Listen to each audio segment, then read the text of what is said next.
Alright everyone, what is up here today YouTube? Jigsaw0097 bringing you a video.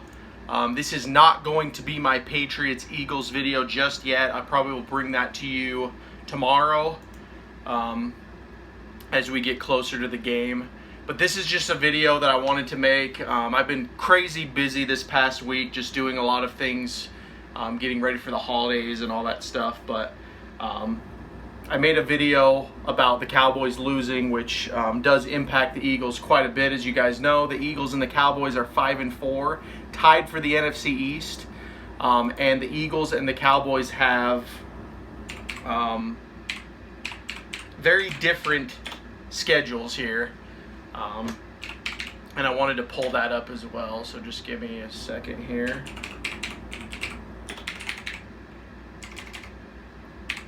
As you guys know, the Eagles have to, I already know what the Eagles have to play basically. The Eagles basically are going to play two tough teams, and then they have some really hard, or some really easy teams, sorry. So let's see. So yeah, they just lost to the Vikings. So the next games the Cowboys have to play, guys, and they've already had their bye week. So the Cowboys have to play at the Lions. They have to play at New England. The Buffalo Bills are coming to Dallas. They have to play at Chicago. They have to play, the Rams are coming to Dallas. Then they have to play at Philadelphia, which I'm starting to think that's going to be the season. And then, of course, they have the Redskins to close out the season, which is going to be a big nothing game, honestly. So, really, the Cowboys, they got a tough one coming up. I mean, it's not like they can't win that, but it's still tough. Now we'll compare this to the Eagles.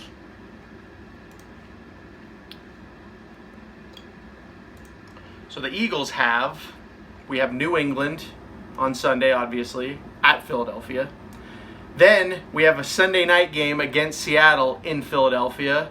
Now, I did watch that Niners game yesterday, and I gotta say, the Seahawks, they look just as annoyingly dangerous as usual. As many Eagles fans know, the Seahawks are one of those teams that's kind of a curse to us. So, honestly, if they could split wins here, beat New England, lose to Seattle, or vice versa, I'd be happy with that. But really, guys, honestly, I think even if they lose both of these games, they can basically go 5-0 after that, because after that we have at Miami Dolphins, we have the New York Giants coming to Philadelphia, then we have at the Washington Redskins, and then we have the Dallas Cowboys coming to the Eagles, which honestly, guys, I really don't think the Eagles are going to lose the second meeting of the Cowboys, especially after what they did to us earlier in the season. There's going to be a lot of blood in that game, and I don't even care how pumped up the Cowboys are or whatever. I just don't see the Eagles losing that game unless just some crazy stuff happens. And then, of course, they close the season away with the New York Giants again. So, nice 5-0 right there. Really, the only one I see them possibly losing is the Cowboys, but I don't see the Eagles losing to the Cowboys, guys, the second time. I just don't. The only way that'll happen is if the Eagles just take a freaking dive from here on. They lose like 3 or 4 games in a row, but I just can't see them. I know the Eagles are kind of a meh team this year. There's a lot of 5-4 teams right now in the league, actually, so the Eagles are pretty much where most of these teams are, very middle of the road, but I just don't see them that bad, I suppose. So yeah, the schedules, you know, they're night and day, really. And this was the advantage that I tried to keep in mind earlier in the season when the Cowboys went 3-0 and the Eagles went 1-2, is that the Eagles played a lot of the hard games in the beginning, whereas the Cowboys got all their easy games out in the beginning. So we're going to really see what both of these teams are made of, and it's going to be interesting. It's going to be an interesting year. But to get to my other two things that I wanted to talk about here real quick, and I'll leave articles to both of these if you want to read about it, because it just goes into detail. The Brandon Brooks one is the first thing I want to talk about. This is a very small, basic paragraph of what it is, but I just wanted to kind of go over what the Eagles are paying him and give my opinions on this. So this article is from ESPN. It says Eagles make Brandon Brooks highest paid guard in the NFL. The Eagles signed standout guard Brandon Brooks to a 4-year extension Monday that runs through 2024. I'm going to say this right now, guys. This is an amazing move because Brandon Brooks is one of the most underrated players in the entire league. If you're not an Eagles fan, you never hear his name. And when it comes to the guard, or like the line, if you don't hear someone's name, it's like Andre Dillard. We haven't been hearing his name a lot. When you don't hear someone's name, guys, that means they're doing their job. They're shutting players down. They're not getting penalized. Brandon Brooks has been so freaking solid. I can't even stress to you how solid this dude is. So I'm really glad that the Eagles have taken care of this while they can. And they're not paying him too bad compared to like a Fletcher Cox. This is not that bad. The deal is worth $56.5 million with $30 million guaranteed. That makes Brooks the highest paid guard in the NFL. So yeah, that's really all the article says because it just goes over all this stats and stuff. It talks about his loss, how he got injured last year against the. That's another thing you got to realize, guys. He got injured last year. I think it was a torn Achilles. Let's see what it said. Ruptured Achilles. And he's able to come back this season playing at this level. That's what makes this guy such a beast, is that he got injured like that and we can't even really feel it. We can't feel it. He's been one of the biggest contributors of this season, like hands down. And he's a third round draft pick. This is just what's crazy about the NFL is you just never know really what guys are going to be good. And I'm really kind of glad the Eagles got rid of Andrews and Dale for that 4th round too, because it seems like the later rounds turn into better picks. So anyway, that's the Brandon Brooks deal. He'll be here for quite a while, guys, so get used to seeing him, and I'm very happy about it. Then we get into the one that everyone knows about, and I've got quite a bit to say about this one, guys. I'm going to be getting into Mike Groh, all sorts of things with this one. First of all, I'm going to say Jordan Matthews rejoining the Eagles. I don't actually have a problem with it, but I will kind of go over why it doesn't really make a whole lot of sense if you look at the Eagles roster here. So Jordan Matthews rejoins Eagles as a wide receiver, needs all the help he can provide, blah, blah, blah. This is from Inquirer.com. Another, I'm not going to really read this, honestly, because this is just Matthews, saying how much he loves Philadelphia. And, we all know he's Old Faithful. I call him the Nick Foles of wide receivers for a reason, because he's very reliable. I mean, he's had his problems with the Eagles in the past, mainly with Chip Kelly and Sam Bradford and all that garbage we went through in 2015 and 2014. Because he was like the number 1 receiver back then. This was like when Chip Kelly just decided to waive Deshaun Jackson and thought it would have no impact. So we were running like Jordan Matthews and Jeremy Maclin. And so, I can't blame the guy fully. And honestly, in hindsight, the dude has been far more productive throughout his career than Nelson Aguilar has been. And the Eagles continue to give Aguilar a shot on this team. So I really can't fault the guy. And he loves Philadelphia. He has a huge friendship with Carson Wentz. They're like best buds. So he knows the offense. It's a no-brainer to bring him in. So bringing him in doesn't bother me. This is what bothers me, guys. Mike freaking Groh. Mike Groh is brain dead. The reason why they're bringing back Matthews is because Mike Groh doesn't know how to scheme J.J. Arcega-Whiteside or whatever. J.J. Arcega-Whiteside, however you say his name. I've said on the show in the past that I think that JJ might be a bust. But what I really meant about that, guys, is that really the Eagles, the way they're drafting now, the personnel doesn't know how to use what they're drafting. So they're making really poor drafting decisions. Like basically what I was saying before is instead of drafting Arcega-Whiteside in the 2nd round, the Eagles should have went and got like a safety or a corner or someone like that. Because at least Jim Schwartz knows how to use the defense the way he wants. Mike Groh in this offense is just completely inept right now. You could bring in almost anyone and they wouldn't know how to use him. Thank goodness they're figuring out how to use Miles Sanders and Jordan Howard. because if they weren't doing that, we would be losing big time right now, because they keep a guy like Mac Hollins on the roster. This is what drives me insane, guys. They bring back Jordan Matthews. Meanwhile, you have Antonio Brown sitting out there, and they keep a guy like Mac Hollins on the roster, and you got Mike Groh getting up there going. He after the Dallas Cowboys blowout loss, he ran some really good routes. So it's like, what are they using him for? He's not the deep threat on this team, so him running routes doesn't mean anything to me. We all know that Mac Hollins does not scare any defense in this league. So just because he's on the field doesn't mean that he's going to do anything. He's a complete waste of time. And again, I take this back to Mike Groh. Doug Peterson is going to seriously have to grow a pair after this season and start firing guys, because I think it was Joey Shake said someone about like Carson Walsh is our wide receivers coach, which I didn't even know that, honestly. I'll be real. I didn't even know that. And I thought that was funny that his name was Carson Walsh. We basically got two Carsons, and they both have W as their last name. One of them is a superstar. The other one is a scrub.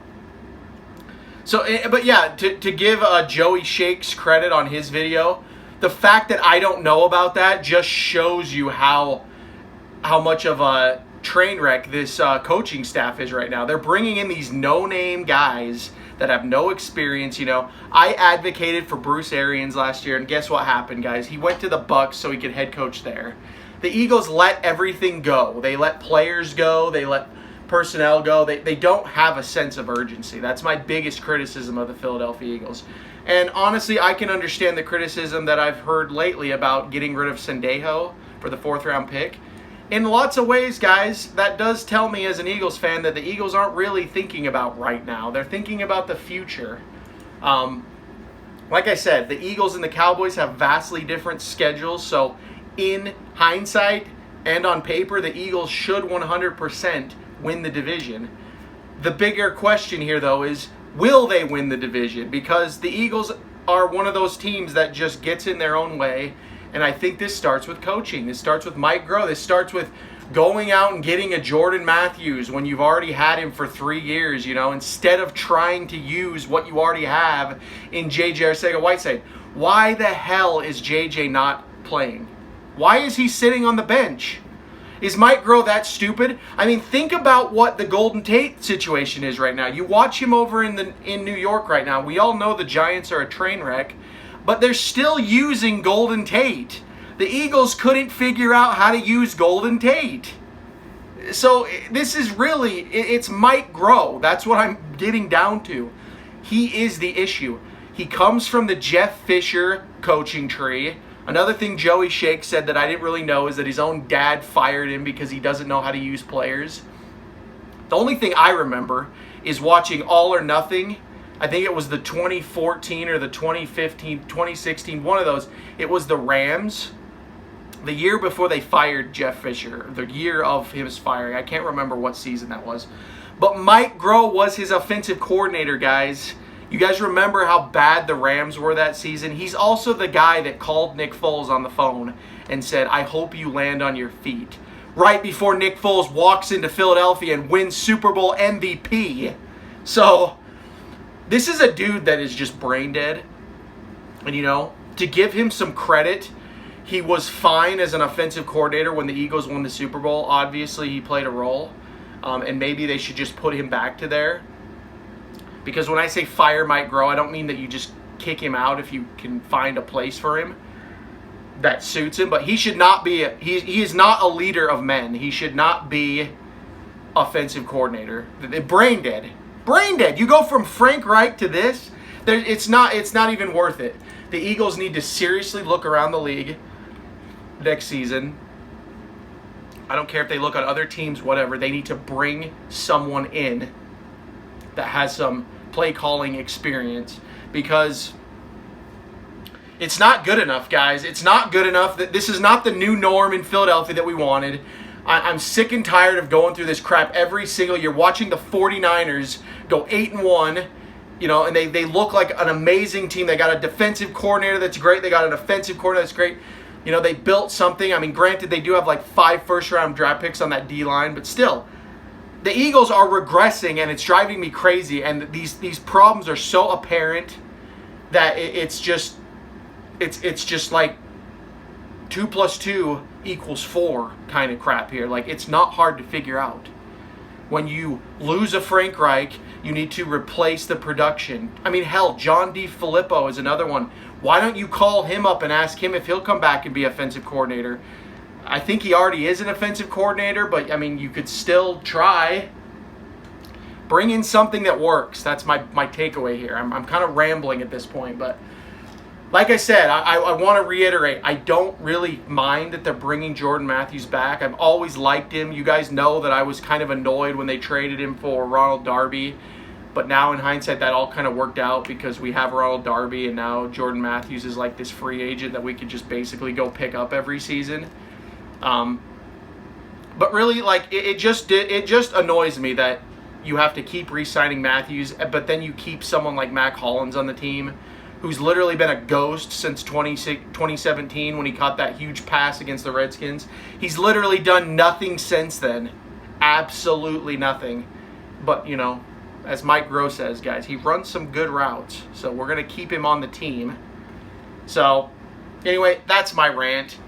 They're not using Arcega-Whiteside. They're going to bring Matthews back. It's probably, we're going to see what happens, but really, guys, I'm expecting the same old Eagles.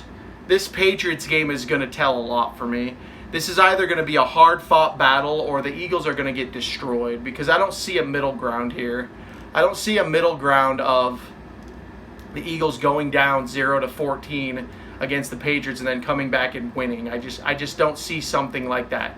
If we get the same old Eagles in this one where they come out flat, Doug Peterson looking like a dope, Mike Groh doing nothing interesting, you know, not running the ball, throwing the ball to freaking Mac Hollins, you know, again, very disappointing as well. Alshon Jeffrey and Nelson Aguilar, just very disappointing seasons. Alshon Jeffrey is like a whole separate issue. I just think that he's not the number one guy for like speed, and that's what they're trying to do with him. Since Nelson Aguilar is just destroying any chance of this offense gaining momentum this season, I think it's just making everyone else look worse. Because Nelson Aguilar, really, guys, he's probably the biggest problem on this team. He really is. He's another guy that, you know, thank you, Nelson, but you got to go. You got to go after this season. It's time. You just gotta go. So, anyway, guys, that's the video. Just had a lot of Eagles news to go over. I would like to hear your guys' comments, you know, your opinions down below about the Eagles. You know, like I said, Dallas Cowboys, excuse me, Dallas Cowboys, Philadelphia Eagles, both 5-4. They both basically have their destinies in their hands right now. The question is, will they do it? Excuse me, don't know what's going on here. We'll have to see what happens going forward with these teams, but let me know what you guys think the Eagles can do this season, if you think they're going to win, if you think they're going to lose, whatever you guys think.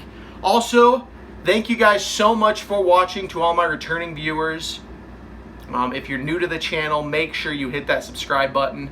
And to my returning viewers, also make sure you hit that notification bell so you can get notified when I make videos.